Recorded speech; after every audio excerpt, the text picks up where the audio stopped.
Hürmetlik vatandaş, bugünkü leksiyalarımızı başlayımız.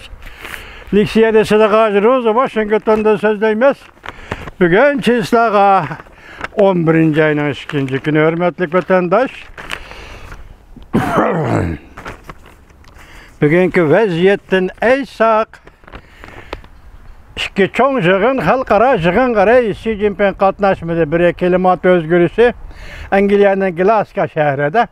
Yana birisi 20 devlet jığını İtalyanın Rem şehirde her iki jığın qarayı Xi Jinping qatnaşmıdı. Johnson dedi ki siyasi özgürlükten korktu dedi.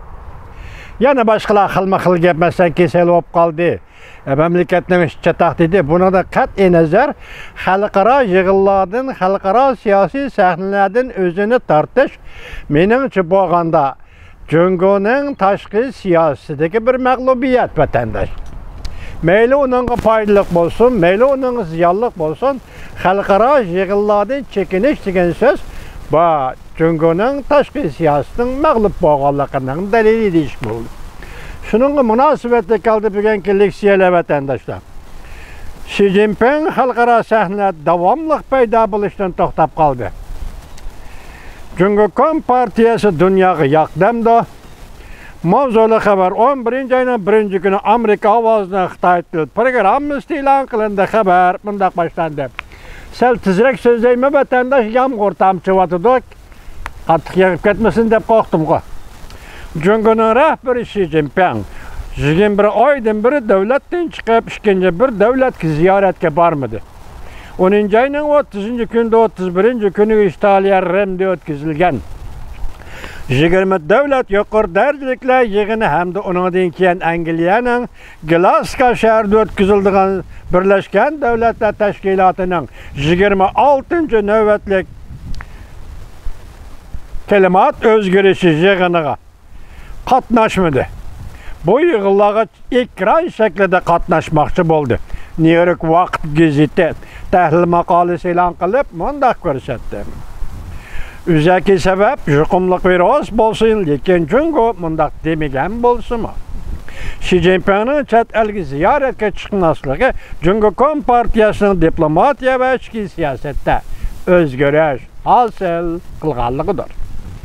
Xabarda mundaq ko'rsatildi. Xi Jinping yaqindan beri ko'plagan xalqaro sahnalarga qatnaşmadı. New York Vaqt gazeti mundaq ko'rsatdi. Xi Jinping rahbarligidagi Jungo Amerika va Amerikaning ittifoqdoshlari bilan har qanday masalalar bo'yicha ko'rishishning zaruriyati bor deb his qilmaydigan bo'ldi. Demek başta ettik, diplomatiyada mag'lub bo'ldi. Jungoning Amerikaning o'rniga o'tib, butun dunyoga rahbarlik qiladigan qari niyati texmo murakkablashib ketdi. Shunga dal hozir yaqinqi yillardan beri Jungoning dunyodagi har qaysi davlatlar bilan bo'lgan munosabati jiddiy yomonlashib ketdi. Lekin tahlilchilar bunday ko'rsatdi. Bu ahval Jungoning yana boshqa davlatlar bilan munosabatining yomonlashib ketishini ilgari surdi. New York maslahat va tadqiqot guruhi Rodium Group Jungo masalasi tadqiqotchisi Noh Barken mundaq dedi.